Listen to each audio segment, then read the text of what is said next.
Dans ce nouvel épisode de Famille Zéro Pérou, nous irons à la rencontre d'Hélène et Meimiti. L'une vit dans une maison à Punaauia et l'autre dans un bateau à Aroué.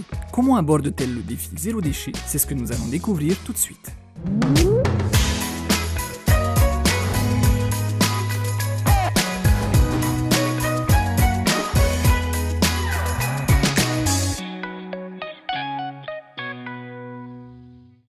Meimiti vit à Punaauia avec Poulette, la gardienne de la cour. Elle tient une garderie et fait de la pâtisserie. Bonjour Meimiti, peut-on te qualifier de pur écolo?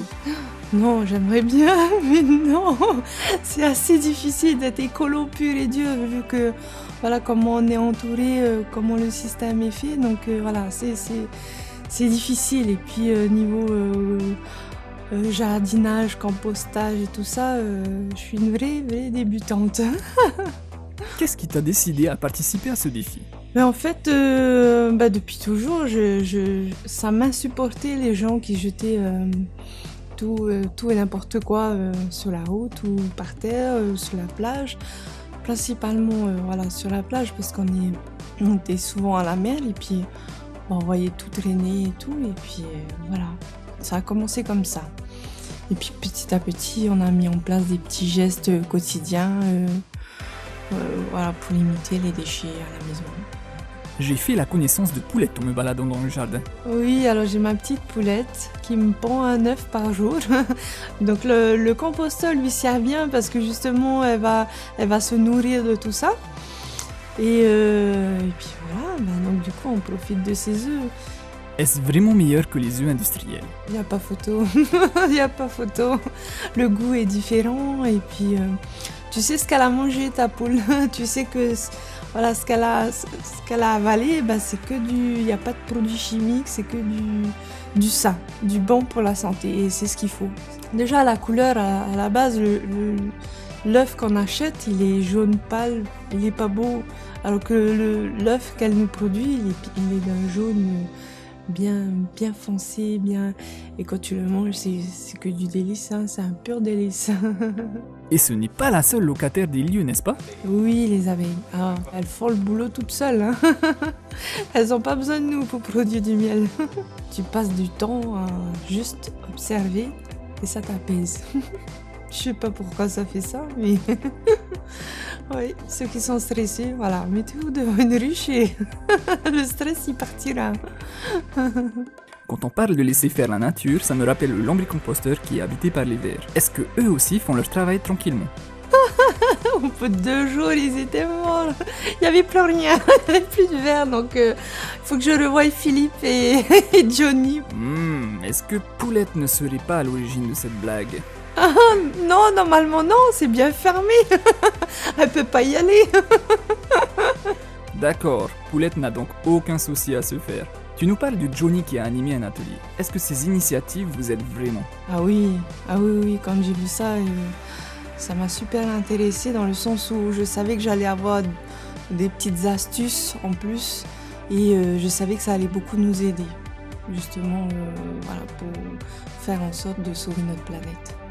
Et que penses-tu de ces gens qui ne prennent pas conscience des dangers de la pollution? J'ai honte.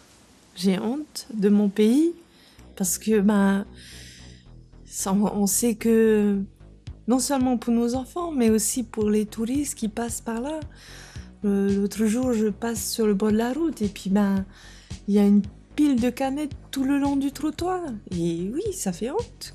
Quand tu vois ça, tu te dis mais c'est même pas possible. Comment on peut laisser faire ça?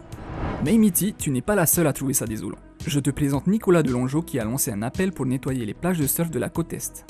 Moi, je tiens à lancer un appel à la population afin de venir ici à une date, un événement qu'on va créer pour nettoyer ces littoraux, rendre la nature maître. Si on arrive à mobiliser assez de gens, pas juste s'arrêter à Mahina ou Papenhaut, mais plutôt continuer sur toute la côte Est. Je tiens à faire cet appel parce que il y a vraiment un sentiment de relâchement de la population. Par exemple, à la Maroto, tu peux trouver des machines à laver dans la rivière, tu peux trouver de tout et tout ça, ça va dans la mer. De nombreuses personnes ont répondu à l'appel de Nicolas Delongeau et l'ont rejoint pour nettoyer les plages de la côte Est de Tahiti. De Marina à Tiarei, en passant par Papenhaut, de nombreux volontaires sont venus avec sacs poubelles et gants pour ramasser tout ce que la mer a rejeté après les inondations de décembre dernier. Heureusement, des personnes comme Nicolas agissent pour notre Fénois. Mais Miti, aurais-tu un message à faire passer? Il faut juste penser à nos enfants, à ce qu'on leur laisse. Parce que quand tu vois, je reviens sur les conditions climatiques, pour moi c'est la nature qui se venge entre guillemets de tous les dégâts qu'on laisse. Après, quand on entend les spécialistes, ils disent qu'il n'y a pas de retour en arrière. Mais quand même, il y a quand même beaucoup de choses qu'on peut encore faire pour essayer, au moins essayer. Donc voilà, il faut juste qu'ils pensent à l'avenir, à la planète qu'on laisse à nos enfants. C'est juste pas concevable que je laisse mes enfants continuer dans ce mouvement-là.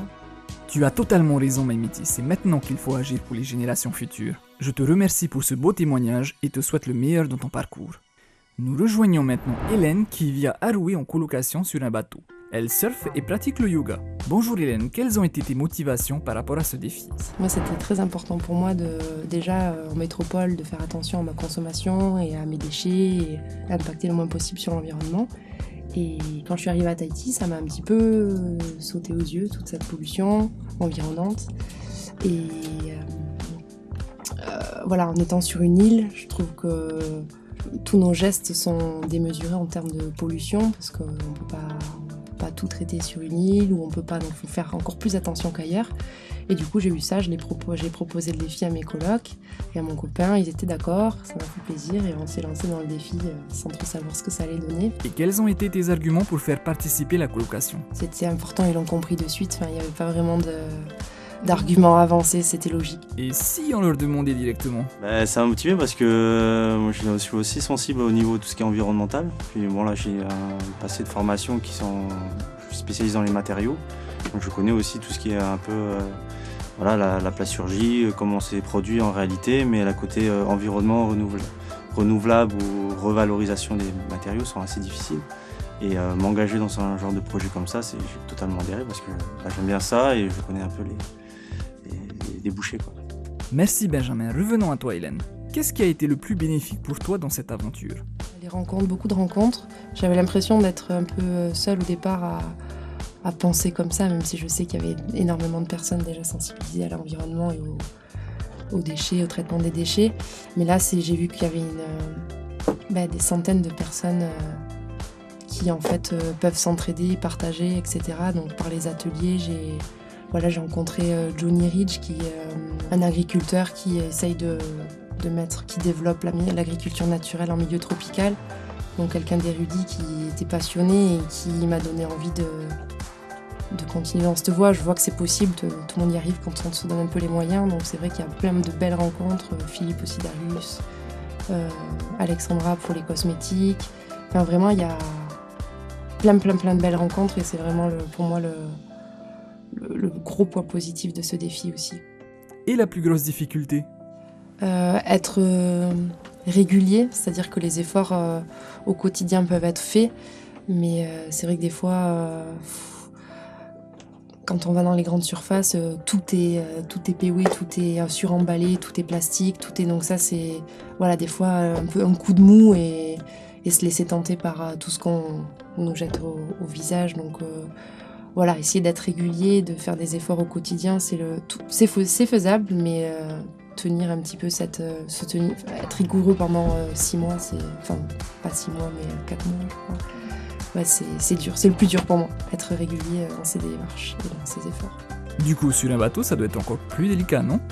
Le bateau, il est plus petit qu'une maison, on est à 4 dessus, il y a moins de rangement, donc il y a une organisation qui est encore plus difficile que dans une maison. Je pense que dans une maison, j'arriverai plus à gérer mon temps, ma cuisine, répartir les repas pour la semaine, avoir mes petits pots pour consommer. C'est une question d'organisation qu'on pourrait appliquer dans le bateau, mais tu as quand même ce côté place réduite qui est beaucoup plus contraignante que dans une maison. Aurais-tu un message à faire passer aux téléspectateurs?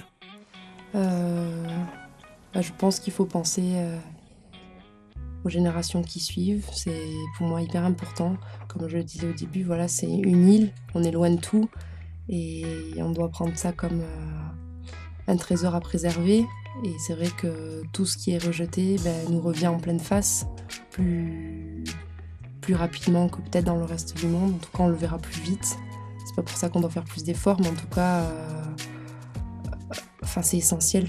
C'est pour nous, pour notre santé, pour nos enfants, pour la Polynésie, pour la planète en général. C'est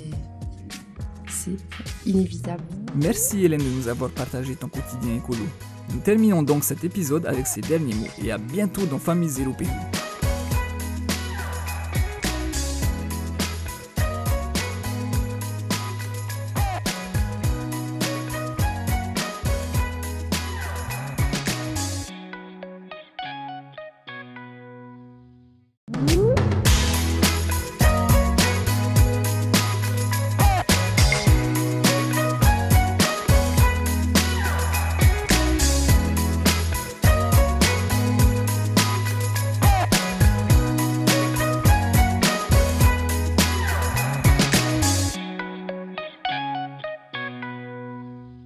Dans le prochain épisode de Famille Zéro Pérou, nous allons découvrir deux familles, l'une à la presqu'île, l'autre à Aroué. Deux familles, deux façons d'aborder le défi zéro déchet. La première est totalement autonome en électricité. La seconde favorise la réutilisation de matériaux. C'est la semaine prochaine dans Famille Zéro Pérou.